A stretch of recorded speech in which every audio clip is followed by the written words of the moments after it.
حضرت مولانا اخلاق حسین قاسمی کا بیان مدرسہ حسین بخش بروز جمعہ 3 ستمبر سن 1999۔ موضوع ازواج مطہرات ام المومنین۔ آڈیو کیسٹ CD پیش کردہ محمد صادق دہلوی۔ Mobile number 9899 63 43 68۔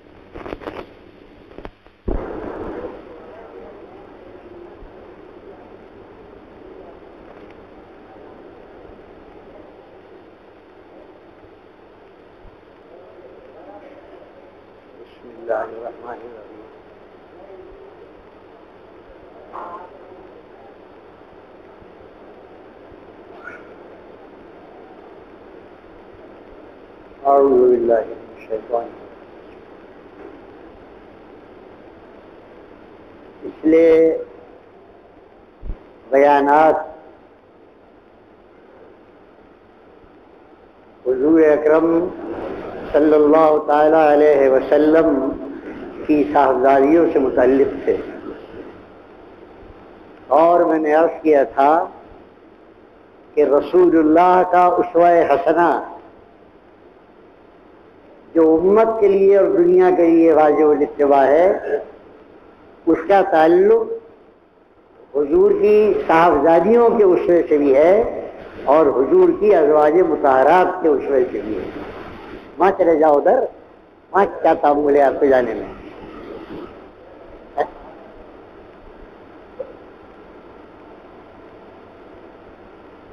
بناتے طیبات، حضور اکرم صلی اللہ علیہ وسلم کی پاکیزہ صاحبزادیاں، اس کا ہر پہلو میں نے آپ کے سامنے رکھا۔ دوسرا حصہ ہے حضور کی ازواج مطہرات، حضور کی پاکیزہ۔ نسوانی زندگی میں یہی دو پہلو ہیں، یا بیٹیوں کا اسوہ ہے یا پھر بیویوں کا اسوہ ہے۔ اللہ تعالیٰ نے حضور اکرم صلی اللہ علیہ وسلم کی ازواج مطہرات کو قرآن کریم میں 3 جگہ فضیلت سے نوازا ہے، بڑا مقام بخشا ہے ازواج مطہرات۔ وَأَزْوَاجُهُ أُمَّهَاتُهُمْ، اگر نبی امت کا روحانی باپ ہے تو اس کی بیویاں امت کی مائیں ہیں، بڑا مقام ہے ماؤں کا، امت کی مائیں، مائیں کہا۔ ایک مقام پر اللہ تعالیٰ نے یہ وعدہ کیا کہ انما یرید اللہ لیذھب عنکم الرجس، کیونکہ ازواج مطہرات پر منافقین کان بھی کرتے تھے، تو اللہ نے اطمینان دلایا، اے نبی کی بیویوں، اللہ تعالیٰ تمہیں ہر قسم کی گندگی اور کمزوری سے محفوظ کرے گا، منافقین کی تان بازی کا خیال مت کرنا تو۔ یہ کہا سورہ احزاب میں، انما یرید اللہ لیذھب عنکم الرجس۔ تیسری جگہ قرآن کریم نے مستقل سورت نازل کی ہے جس کا نام سورہ والضحیٰ۔ سورہ والضحیٰ واللیل اذا سجا، 13 آیتیں ہیں یہ قرآن کریم کی اس سورت میں۔ اس سورت میں اللہ رب العالمین نے اپنے نبی کو تسلی دی ہے اور ماضی میں جو انعامات کیے ہیں ان کو یاد دلایا ہے، اور مستقبل کی طرف سے ان کو یقین دلایا ہے۔ وَلَسَوْفَ يُؤْتِيكَ رَبُّكَ فَتَرْضَىٰ، بہت اہم آیت ہے۔ 13 آیتوں میں اللہ تعالیٰ نے پوری تاریخ رسول اکرم صلی اللہ علیہ وسلم کی سمو دی۔ 13 آیت۔ اس صورت میں جو 3 انعامات اللہ نے یاد دلائے، 3، ان میں ایک اہم انعام کیا ہے؟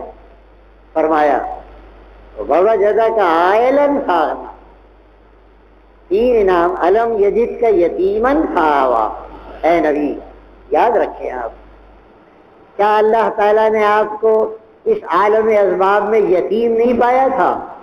پھر آپ کو پناہ دی، آپ کو ٹھکانہ عطا کر دیا، آپ کی یتیمی کو دور کر دیا۔ ایک الم یجد کا یتیمن فآوا، تو ووجدک عائلا فاغنا، اور کیا اللہ تعالیٰ نے آپ کو ایک نادار نہیں پایا تھا، نادار غریب، پھر آپ کو تونگر بنا دیا، فاغنا تونگر بنا دیا، مالدار بنا دیا۔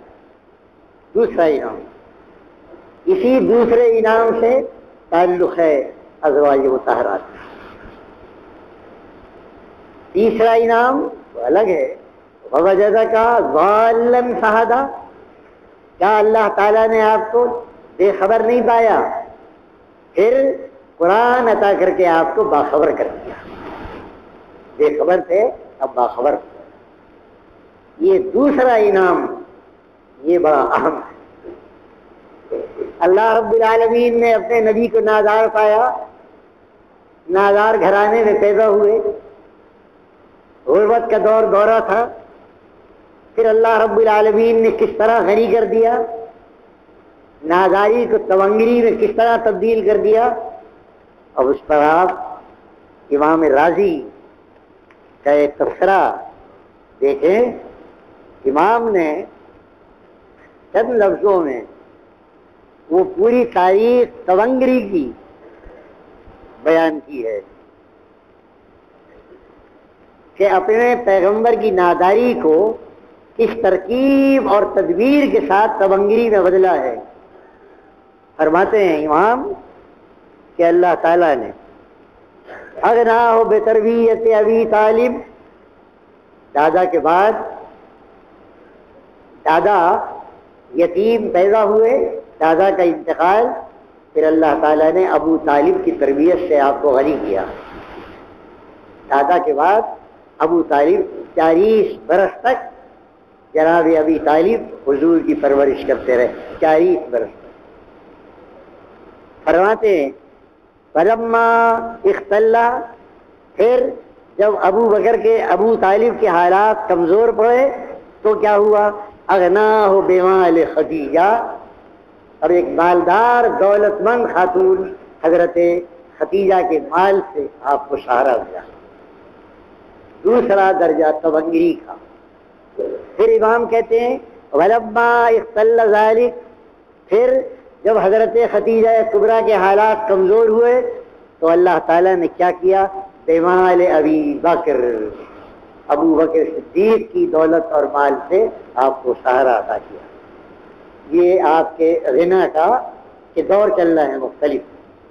ابو بکر بہت بڑے تاجر تھے اور خدیجہ کبریٰ کی ٹکر میں تھی ان کی تجارت، یہی چند تاجر تھے عرب کے، عورتوں میں خدیجہ، مردوں میں ابو بکر، حضرت عبد الرحمن بن عوف، یہ بڑے بڑے تجار تھے۔ اب فرماتے ہیں امام ولما اختل ذلک، ابو بکر تعاون دیتے رہے، ابو بکر سہارا دیتے رہے رسول اللہ صلی اللہ علیہ وسلم کو، لیکن جب ابو بکر کے حالات کمزور ہوئے تو اللہ تعالیٰ نے حکم دے دیا مکے سے ہجرت کرو اور مدینے آ جاؤ۔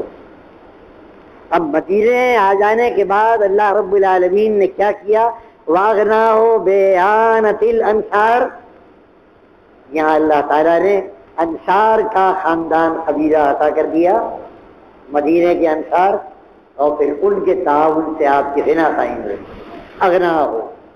اب یہ فاغنا ہو کے وعدے کی تکمیل ہے اللہ تعالیٰ کی طرف، کن کن منزلوں سے گزار کر کن حالات میں غنی رکھا ہے اپنے نبی۔ انصار مدینہ آ گئے، اب فرمایا انصار مدینہ کے حالات بھی جب مختل ہوئے تو ثم امر بالجہاد، حکم دے دیا کہ اللہ کی راہ میں جہاد کرو، اے نبی اب جہاد کرو، اور جہاد کیا، اور جہاد کے بعد اب مال غنیمت کی آمد شروع ہو گئی، خیبر فتح ہوا، فرق آیا، یہ آیا، پھر اللہ تعالیٰ نے اپنے نبی صلی اللہ علیہ وسلم کے استغنا کا کہ یہ تدبیر عطا کی، یہ ہے ووجدک عائلا، بھول نہ جانا اے پیغمبر ہم نے تو نادار پایا تھا، پھر عالم اسباب میں ہم نے کس کس طرح سے آپ کے لیے سامان غنا پیدا کیا ہے تو سوچ بھی نہیں سکتا. یاد کیجیے، آپ یاد کرو خدیجہ کو، پھر ابو بکر کو، پھر انصار مدینہ کو، اور آخری مرحلہ اللہ کے نام پر جہاد. یہ بہت اہم اشارہ ہے جو یہ بتا رہا ہے کہ رسول اللہ صلی اللہ علیہ وسلم کی حضرت خدیجہ کے ساتھ شادی یہ آسمانی منصوبے کے مطابق ہوئی.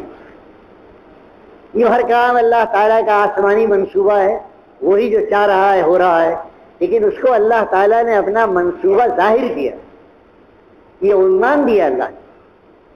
اے نبی صلی اللہ علیہ وسلم، ہم نے تیار کر رکھا تھا عرب کی مالدار اور شریف ترین خاتون خدیجہ کبریٰ کے وقت آئے اور اس کو آپ کے نکاح میں دے دیں اور آپ کی غربت کا انتظام ہو جائے. یہ ہے مقام خدیجہ کبریٰ کا، جو امہات المومنین میں سب سے پہلی بیوی ہیں رسول اللہ صلی اللہ علیہ وسلم. اور اللہ تعالیٰ نے تمام آل رسول اور اطرت رسول کا سر چشمہ بنایا ہے خدیجہ کبریٰ کی ذات اقدس. یہ ہے ام المومنین کا پہلا مقام خدیجہ کبریٰ رضی اللہ. راضی نے ایک واقعہ نقل کیا اسی بحث میں کہ ایک روز رسول اللہ صلی اللہ علیہ وسلم بہت مغموم تشریف لائے حضرت خدیجہ کے پاس، اور مکے میں قحط عام تھا. مغموم آئے، فرمایا مال یراک، اے محمد صلی اللہ علیہ وسلم، فدا کا ابی و امی، یہ غم کیسا ہے، یہ غم و حزن کیسا ہے؟ فرمایا خدیجہ الزمان زمان و قحط، تم دیکھتی نہیں تمام مکے میں قحط پڑ رہا ہے، قحط کا دور ہے. اگر فَإِنْ أَنَا بَذَلْتُ الْمَالَ يَنْفَقُ، اے خدیجہ اگر میں تمہارا مال ان محتاجوں اور غریبوں بھوکوں پر لا خرچ کرنا شروع کر دوں گا تو مال ختم ہو جائے گا، کہاں تک خرچ ہے؟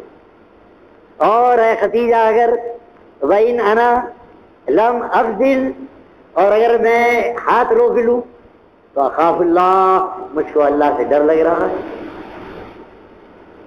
وہ مقام جو آنے والا تھا نبوت کا مقام وہ بھی نہیں آیا، لیکن ہونے والا پیغمبر یہ احساس رکھتا ہے اے خدیجہ مجھ سے اللہ سوال کرے گا، یہ دولت رہی اور مکہ بھوکا مرتا رہا. حضرت خدیجہ بہت پریشان ہوئی اور فدعت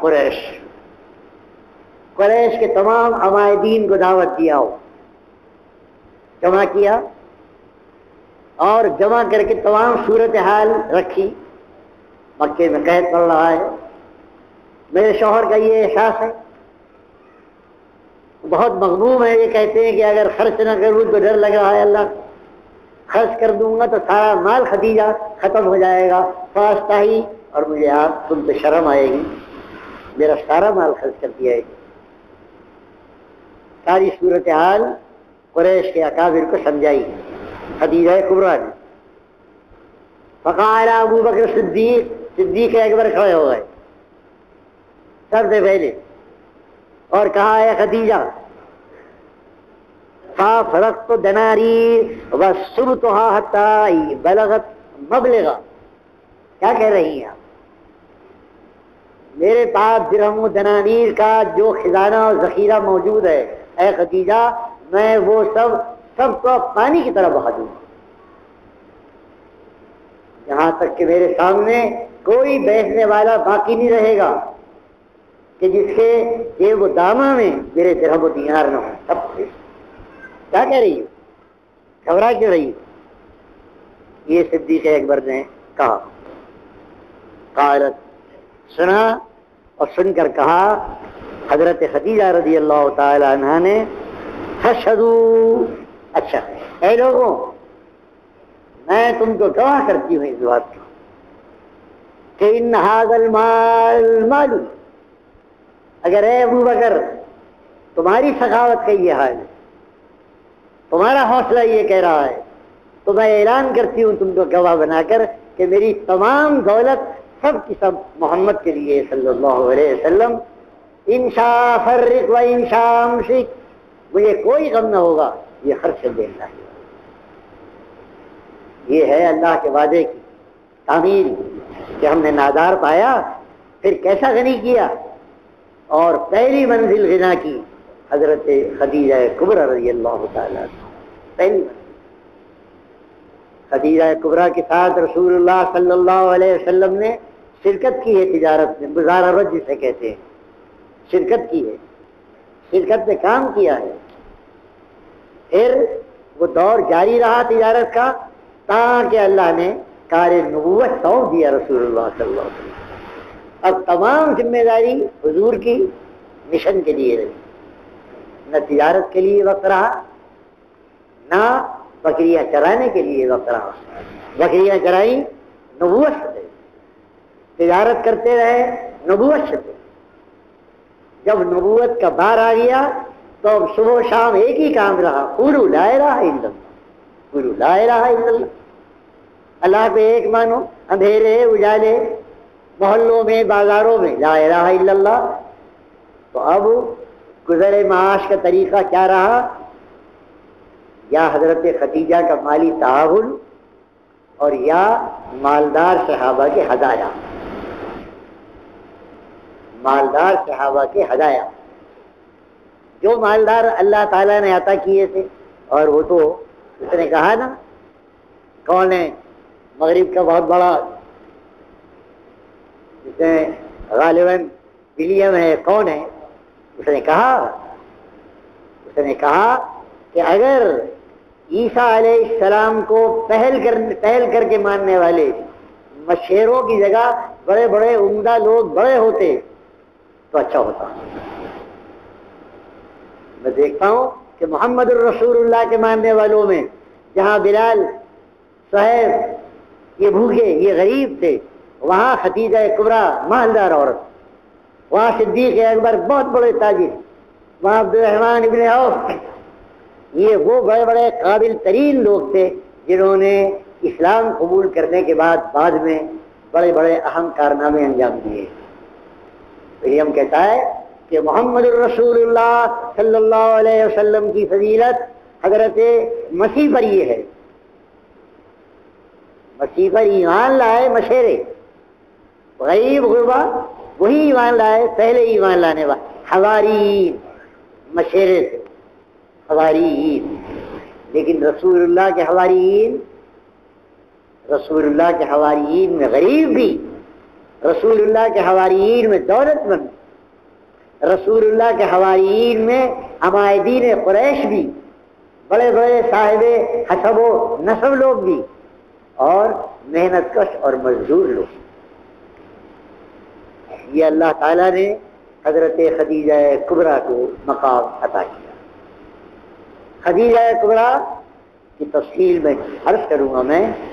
اللہ تعالیٰ نے ہر زوجہ مطہرہ کو جو حضور اکرم صلی اللہ علیہ وسلم کو عطا فرمائی، ہر بیوی ایک نہ ایک اخلاق اور کردار کی نئی شان کی مالک نظر آتی ہے.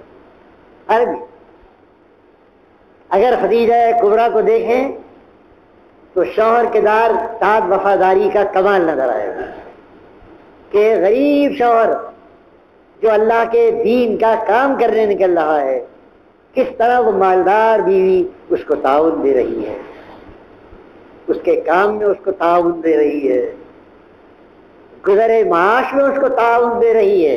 یہ نہیں کہہ رہی کما کر لاؤ تب چلے گا گزارا. اور تمام بچے سب کے سب حضرت خدیجہ کبریٰ کے وطن سے ہیں، لے کر جناب ہے زینب سے اور رقیہ اور ام کلثوم، یہ ساری اولاد، اور قاسم و طاہر، ان سب بچوں کی پرورش بھی ہے. اور ایک بیوی ہے خدیجہ کبریٰ. اور وفاداری کا یہ عالم ہے کہ جو تجارت کے قافلے کما رہے ہیں وہ سب بقول ان کے یہ کہہ رہے ہیں مالک یا رسول اللہ، یہ سب آپ کا، فرض کر دیجیے یا رسول. اللہ نے اس طرح اپنے وعدے کو مکمل کیا. پہلی بیوی کا کردار شوہر کے ساتھ وفاداری، غریب شوہر کو حقارت سے نہ دیکھنا، غریب شوہر کو دینی کاموں میں تعاون دینا، بلکہ دینی کاموں میں نہیں، دنیاوی قصد معاش کے کاموں میں بھی تعاون دے۔ میں بتاؤں گا اس موضوع پر آگے چل کر۔ ایک بیوی ہے حضرت زینب رضی اللہ تعالیٰ عنہ، دو زینب ہیں، ایک تو آپ کی بہن ہے اور ایک اور زینب بنت خزیمہ ہے۔ حضرت زینب گھر میں کچی کھالیں دھویا کرتی تھی، جس کو آپ کے یہاں دواغت کہتے ہیں، اونٹوں کی بکریوں کی کچی کھالیں دھونا اور ان کو چمڑے میں تبدیل کرنا، یہ گھر میں کرتی تھی وہ۔ اور جو کماتی تھی رسول اللہ صلی اللہ علیہ وسلم کے کی گھریلو زندگی میں خرچ کرتی تھی، یہاں تک کہ خاص طور پر آپ کے لیے شہد منگا کر رکھا کرتی تھی اعلیٰ درجے کا، کہ حضور آئیں گے، عصر کی نماز پڑھ کے آتے تھے اور وہ شہد پیش کرتی تھی۔ تو وہ واقعہ بتا رہا ہے کہ ازواج مطہرات میں رسول اللہ پر ذمہ داری نہیں تھی قصد معاش کی، آپ کی ساری ذمہ داری دعوت حق تھی، لیکن رسول کے بعد ہر مسلمان، وہ ولی ہو، وہ درویش ہو، وہ عالم ہو، وہ قاری ہو، اس کے دو فرض ہیں، ایک دین پر چلنا اور چلانا اور ایک قصد معاش، یہ دو فرض ہیں، سمجھ رہے ہیں آپ؟ ایک اللہ کے رسول مستثنیٰ رہے ہیں صرف، اور اللہ کے رسول کے بعد ابو بکر ہوئے، بڑے بڑے خلفاء ہوئے، ان کے دو کام تھے، امت کی خدمت کریں، دین پھیلائیں اور پیٹی پیٹ کے لیے قصد حلال کریں، یہ دو فرض ہیں۔ اگر ان دو فرضوں میں بیوی تعاون دیتی ہے، سہارا لگاتی ہے، تو وہ نیک بیوی ہے۔ رسول اکرم صلی اللہ علیہ وسلم کے ارشاد کے مطابق حضرت خدیجہ کا وہ آخری واقعہ میں آپ کو سناتا ہوں، وفاداری کا، عشق رسالت کا۔ وہ ایسا معلوم ہوتا ہے کہ رب العالمین نے حضرت خدیجہ کے وجود اقدس کو اس کام کے لیے بنایا اور ڈھالا تھا۔ یہ ہے مقام ام المومنین حضرت خدیجہ کبریٰ رضی اللہ تعالی۔ جب آخر وقت ہوا، بیمار پڑ گئی، اب رہا کیا، رسول اللہ صلی اللہ علیہ وسلم کے گھر میں پھٹے پرانے پوری ہوئے تھے، کیا باقی رہا؟ تاریخ کہتی ہے کہ وہ عورت جو اپنے زمانہ تمول میں قالینوں پر چلا کرتی تھی، حضرت خدیجہ کبریٰ کا جو مکان تھا وہ ایران کے قالینوں سے مزین رہتا تھا، اس درجے مالدار خاتون۔ اب آج وہ ایک پھٹے پرانے پوریے پر آخری سانس لے رہی ہیں۔ تمام مدینے میں چرچا ہو گیا، میں خدیجہ کبریٰ کا یہ حال، خدیجہ کا یہ حال، وہ کنگال ہو گئی، محمد نے سب دے دیا، محمد کو سب آئے۔ ابو جہل نے کہا جاؤ، تو ایک خواتین کو بھیجا اور جا کر چپکے سے یہ کہنا یہ حال کر لیا، وہ اللہ کی بندی تو نے یہ حال کر لیا محمد کا ساتھ دے کر، اگر اب بھی تو محمد کا ساتھ چھوڑ دے گی تو تیری قوم کہہ رہی ہے تجھے اس سے تگنا چوگنا کروایا تیرے قدموں میں ڈال دے گی، تیری وہی مالداری لوٹ آئے گی قالینوں پہ چلنے کی، اور آگے اور پیچھے غلاموں اور بانیوں میں لالچ دیا، بہکایا۔ ایمان کی آخری منزل سے گزر رہی تھی، شیطان کی شکل میں آ گئی وہ عورتیں، آنکھیں کھولی۔ ام المومنین رضی اللہ تعالی، ام المومنین، اللہ اکبر، اللہ اکبر، وہ اولیاء اللہ کی ماں، وہ ائمہ کی ماں، وہ کروڑوں لا الہ الا اللہ پڑھنے والوں کی ماں، ام المومنین۔ آگے اور آگے کھول کر کہا کیا کہہ رہے ہو؟ کہ قوم کے سرداروں کا یہ پیغام لائے ہیں، اگر اب بھی ساتھ چھوڑ دے اس کا تو دولت کی کمی نہیں ہے، سب واپس آ جائے گی۔ کہا جا کر یہ کہہ دینا، جا کے یہ کہہ دینا میں سمجھ رہی ہوں، یہ میرے ایمان کی آخری منزل ہے، منزل ابتلا، آخری منزل۔ کہہ دینا جا کر میری قوم سے کہ جتنا مال دولت میں نے آج تک محمد الرسول اللہ کا قربان کیا ہے، اگر اس سے 10 گنا زیادہ بھی میرے پاس ہوتا تو میں اسے بھی قربان کر دیتی محمد الرسول اللہ پر، اور پھر یہ کہتی کہ حق ادا نہ ہوا۔ اب تو یہ ہے کہ حق ادا نہ ہوا۔ جاؤ جا کر کہتے ہیں مالدار بڑی بڑی مالدار گزر گئیں، بڑی بڑی شان و شوکت، لیکن ان کروڑوں مالداروں شہنشاہوں اور شہزادیوں میں اگر کوئی ام المومنین ہے تو خدیجہ ہے۔ یہ مقام کسی کو عطا نہ ہوا نہ ہوگا، جا کر کہہ دو میری سزا۔ یہ حضرت خدیجہ کبریٰ رضی اللہ تعالی عنہ کا مقام ہے۔ حضرت خدیجہ کبریٰ کے بعد حضور نے حضرت عائشہ سے شادی کی، حضرت سودا سے کی، بہت بوڑھی تھی، لیکن پھر حضرت عائشہ کو اپنے نکاح میں لائی۔ خدیجہ کبریٰ کے بعد جس کا ایک کردار ہے، جس کے اخلاق ہیں اور جس کی زندگی ایک اسوہ ہے اخلاق کا، علم کا، تعلیم کا، وہ حضرت عائشہ ہیں۔ انشاءاللہ یہ بھائی یہ گھڑی ہے، بھائی صاحب یہ گھڑی ہے، دیکھیے کتنی ہے، یہ دیکھیے یہ آپ کی ہے بھائی، یہ کمال